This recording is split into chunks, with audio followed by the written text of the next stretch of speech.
All right, good morning. This is Stronger on May 8th. So we are on the floor doing cat-cow. And yeah, get started. Carpe the diem. Yeah. How much different would it be to be doing something approaching a chaturanga instead of cat-cow? I'm just curious. I don't know. That's up to you. The answer is too hard to tell you. I don't know. Withdraw. All right. Oh, Mia just joined us. Hello, Mia. Good to see you. So we're starting out with cat-cow. You might want to stretch your wrists out. Keep breathing through your nose on purpose. Maybe notice where you've got some aches and pains. It looks like Maeve has joined us as well.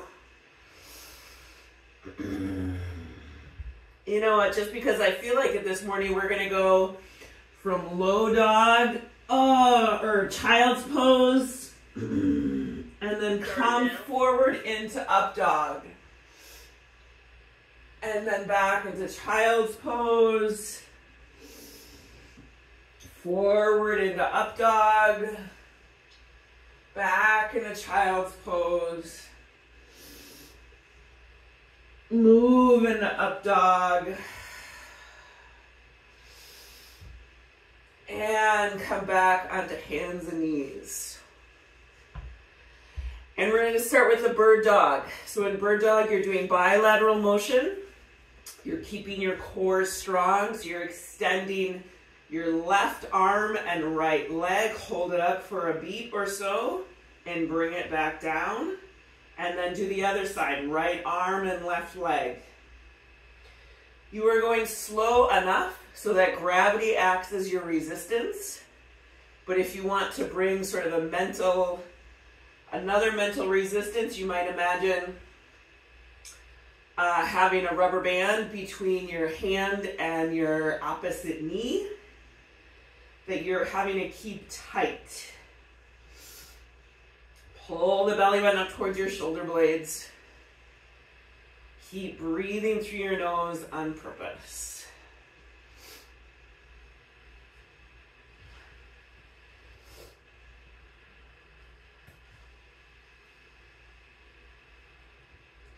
Keep your jaw soft.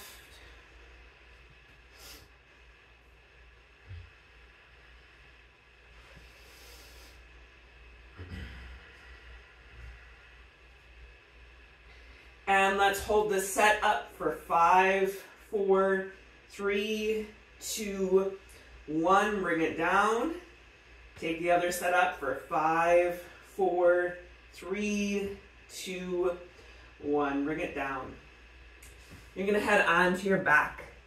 So this whole set is about core and pelvis stabilization. It is really based on the motions of walking. So this is holding a big, like a ball between your feet. If you have one of those exercise balls, hold it between your feet. And then you're gonna take it around in half circles so that one leg comes in front and the other leg comes in back. If you do not have a ball that you're holding between your knees, you are bringing that sensation of holding a ball between your legs. So your inner thighs. If you do have a ball, you know that it's kind of awkward probably. And it's probably kind of slipping off your feet. So you're having to stabilize in your pelvis, across your pelvis. Keep your neck more neutral.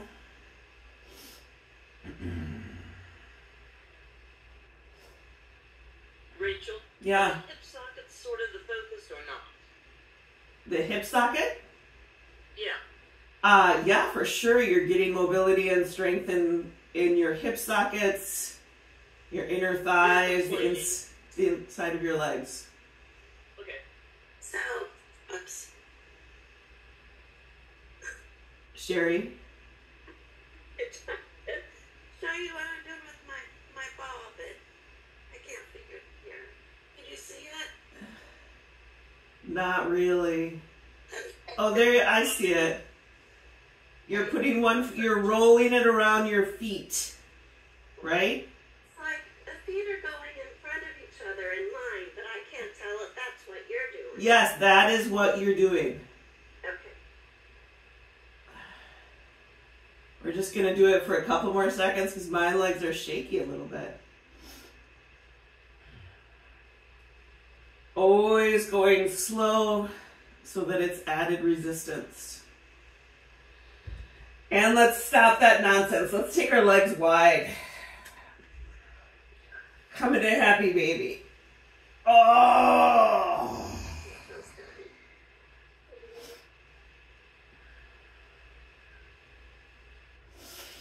Feet flat on the floor. Let's do some windshield wipers right here. Oh boy. Yay, the sun finally appeared in my corner.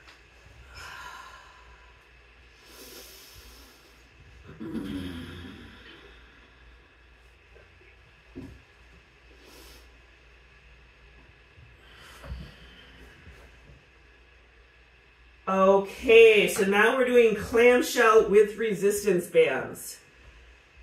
For some reason my screen is really foggy on the Zoom. I'm not exactly sure what's going on.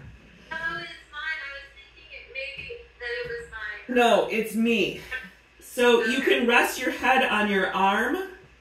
You're on your side. Your feet are sort of at a 90-degree angle at hips, knees. Your feet stay together. If you have a resistance band, put it around your thigh and you pull the knees open.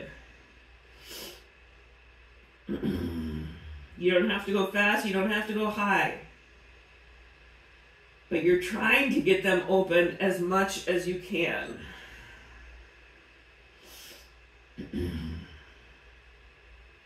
Remembering that the other side will undoubtedly feel different.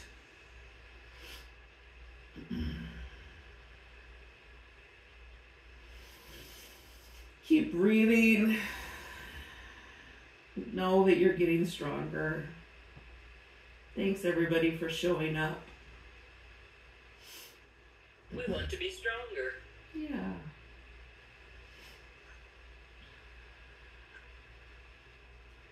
I can definitely feel this in like my ham butt, where my hamstring attaches to my butt. Mm-hmm. Oh. I'm going to do 5 more and then I'm going to switch.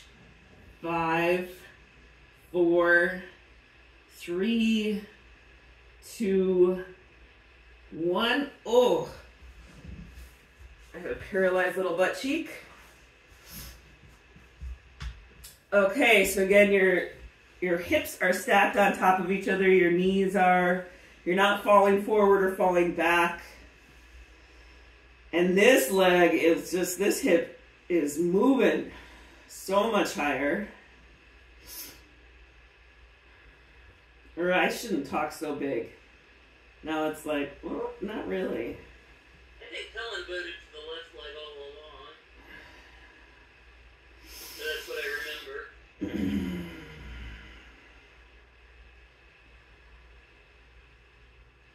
If it's helpful for you to count, then you should count. It is not as helpful for me to count as to feel the buildup of strength in my butt.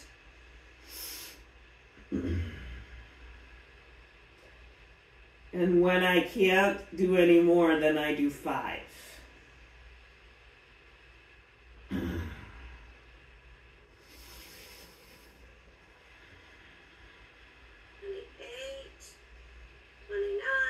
Oh my goodness, thank you.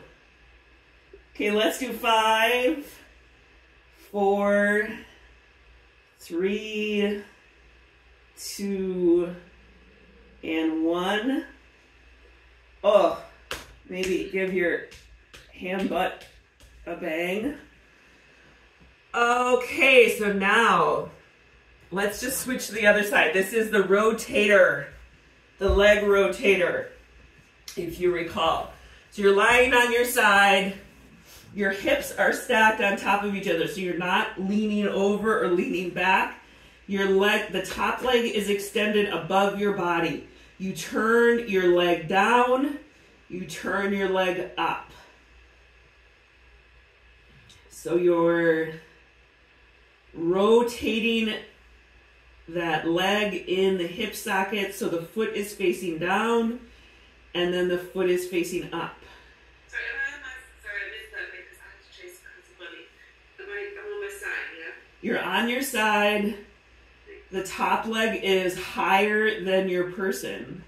Yeah, got it. And your foot faces down and then your foot faces up. But the motion is in your hip, not your ankle.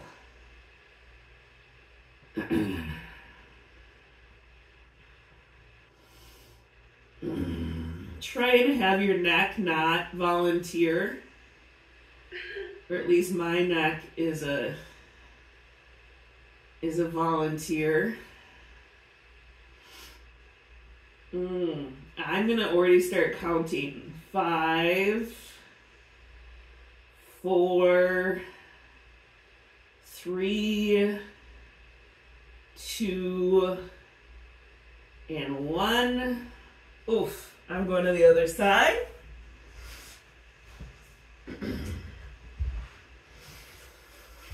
So my bottom leg is bent just to sort of keep me stable. So again, you're rotating that leg from your hip socket so that you turn your foot up and you turn your foot down.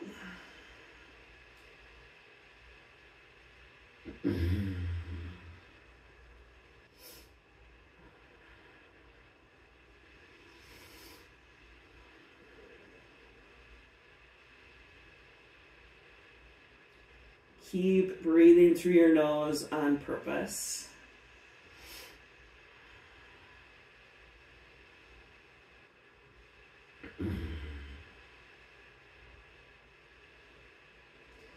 I'm counting 5, 4, 3, 2, and 1. Oh, boy. Oofta, oofta, oofta. All right, so now this is the boot scoop boogie. So come up and sit on your mat, extend those legs out in front of you. I'm gonna bang my legs for a bit. Bang the back legs against the floor, chop the top. The sides, and your big strong butt. All right, we're gonna do 3 rounds, I think. Here we go. Walk your butt down the mat. Walk your butt back.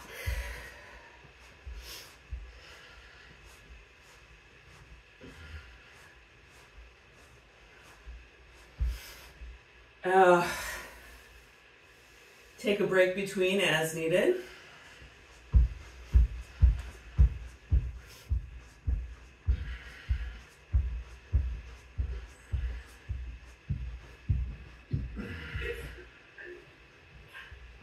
How's everybody doing? Your dog is trying to chase you?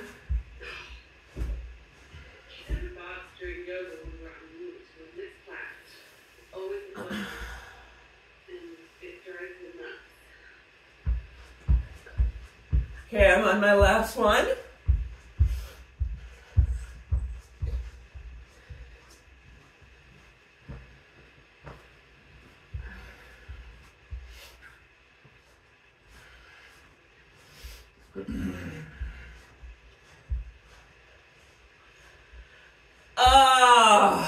Let's maybe just do a forward fold. Get your butt pillows out of the way.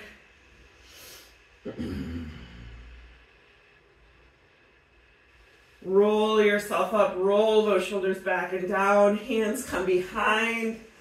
Feet flat. Slide your hips to your heels and up.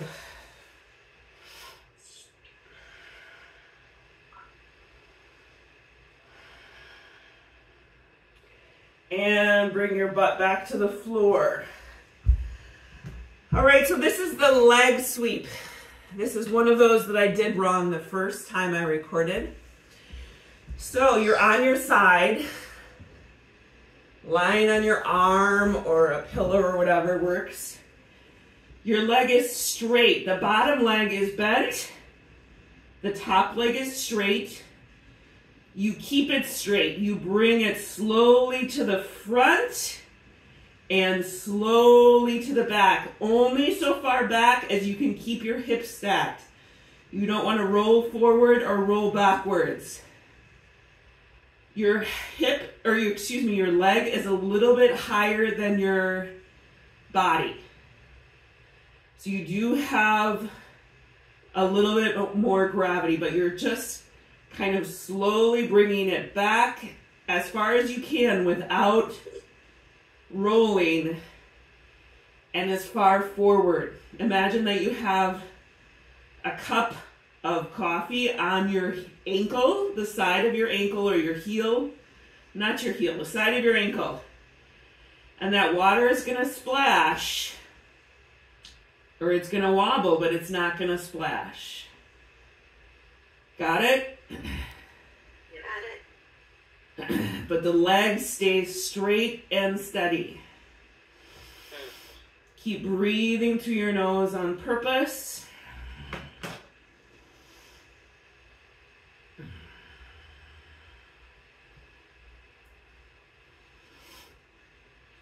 You're also not going so far back that it becomes like a back bend on your low back. It's just enough so that you kind of squeeze your butt a little bit. Rachel,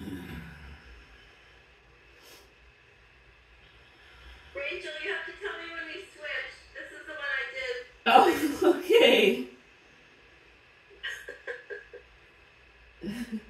I'm going to do 5 more because I'm at the point where I can't. So 5, 4,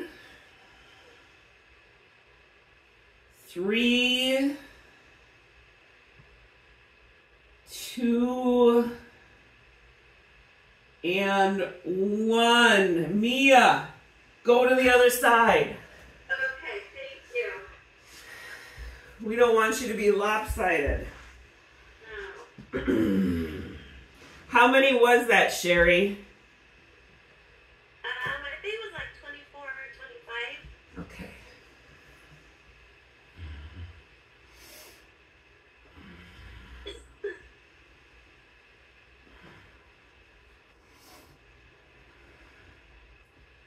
So, if you're not watching me, I'm just going to say that I have one hand in front of me just to sort of stabilize myself a little bit. But you want to be sure that you're also not really like swinging using momentum. So gravity is part of the resistance here.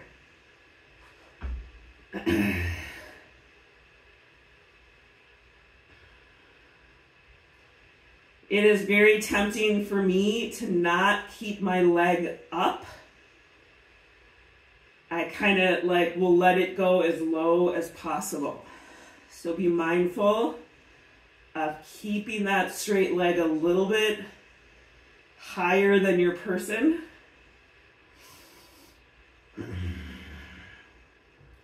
And take it back so that you feel a little bit of a butt squeeze, but not a back bend. Oh my gosh, Sherry, are we near?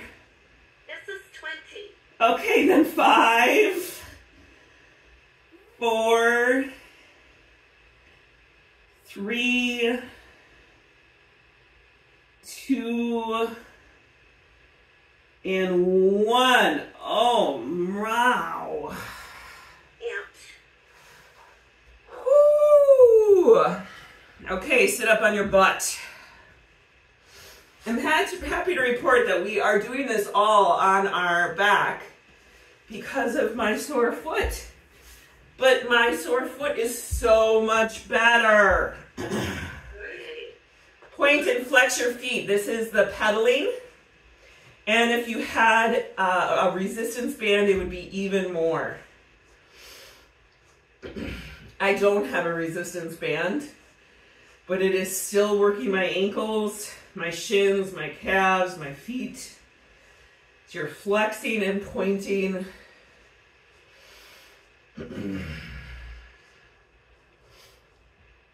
You're probably also exfoliating your heels.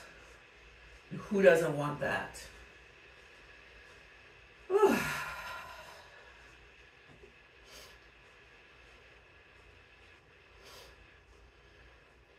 Let's take your feet around in circles now. And then if you can figure it out, take your feet in the other direction of circles.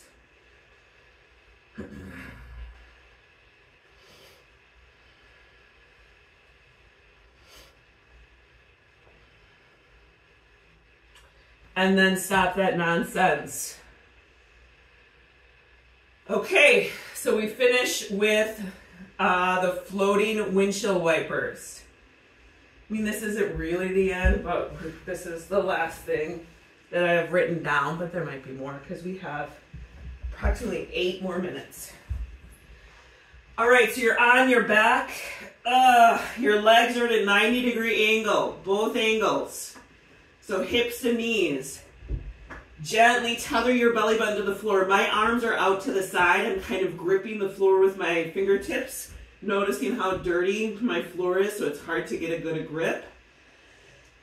Keeping your legs at 90 degrees, you let them fall all the way to the side or however far they're going to fall, and slowly bring them back. Again, gravity is part of the resistance magic here. How far apart are the feet supposed to stay? My knees are touching. My legs are touching each other. That's what I kind of remembered. So my legs are in a tabletop or something like that. You know, their knees are bent, ankles bent, hips bent. I got that part, but not that how far apart the legs. You might find that you are scooting down your mat just a little bit. Try not to yank your legs up. So you're going as slow as you can down, slow back up. Keep breathing through your nose on purpose. If it feels too far on your back, notice. Try not to pull your thighs in towards your chest. Because for better or for worse, that's going to make it easier.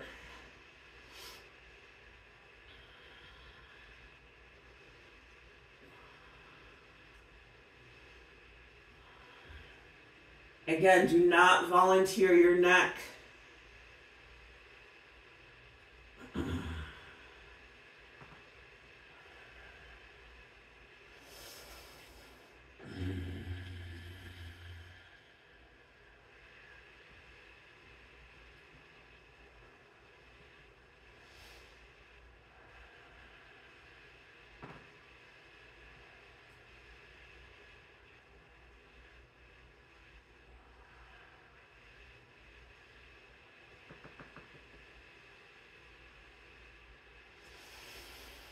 How's everyone doing?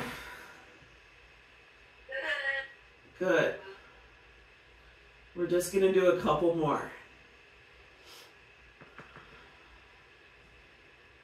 I like it. Yeah, I like it too. My hip flexors are having a conversation with me. They are communicating some needs. Mine are just flat enraged.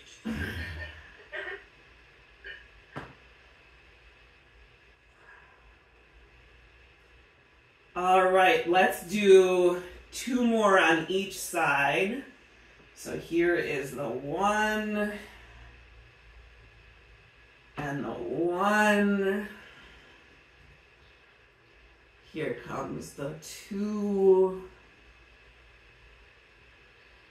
and the 2. Oh.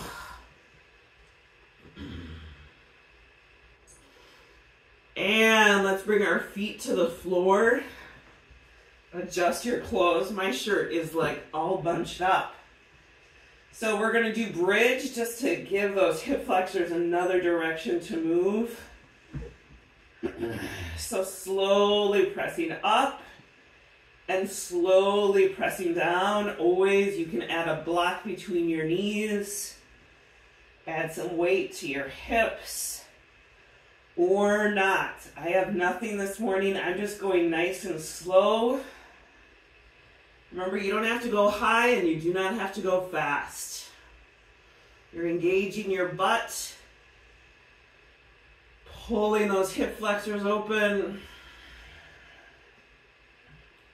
using your hamstrings.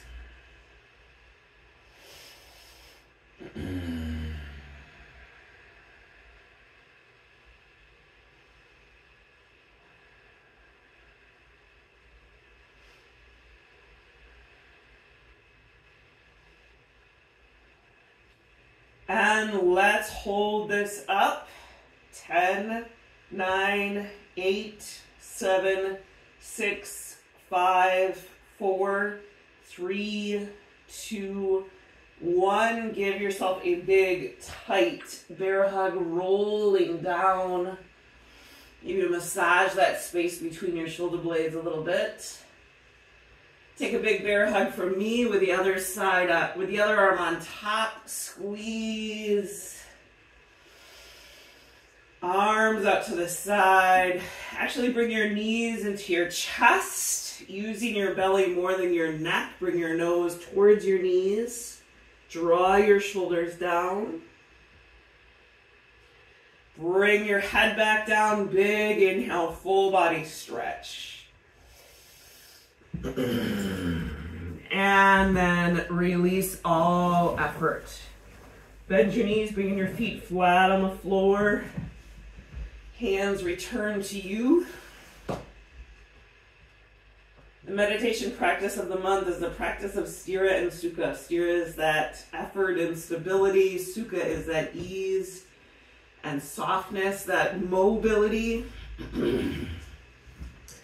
This is a quote, a portion of a quote from Thomas Merton. Do not depend on the hope of results. You may have to face the facts that your work will be apparently worthless and even achieve no result at all, if not perhaps results opposite to what you expect. As you get used to this idea, you start more and more to concentrate not on the results, but on the value, the rightness, the truth of the work itself. You gradually struggle less and less for an idea and more for specific people. In the end, it is the reality of personal relationships that saves everything. Mati and Trip is for thankful, so open up that big drawer of gratitude in your mind for all of the big and little and completely tangible and completely intangible things that bring you joy, that bring you groundedness, forgiveness, connection. The R in Trip is for repent, which simply means go in a different direction. But if your different direction involves the word should, tip it to the side. What is the sensation that you're going for? And what is the path that leads you there? The I in Trip is for intercession. So who or what situations are in your thoughts, your mind, and your prayers? And just notice how you're carrying those situations in your heart, your prayers, your hands. The P in Trip is for priority. So in the midst of all that you will do and be about today, what is your priority for you in relationship with you? Your primary relationship for love, for rest, for nourishment.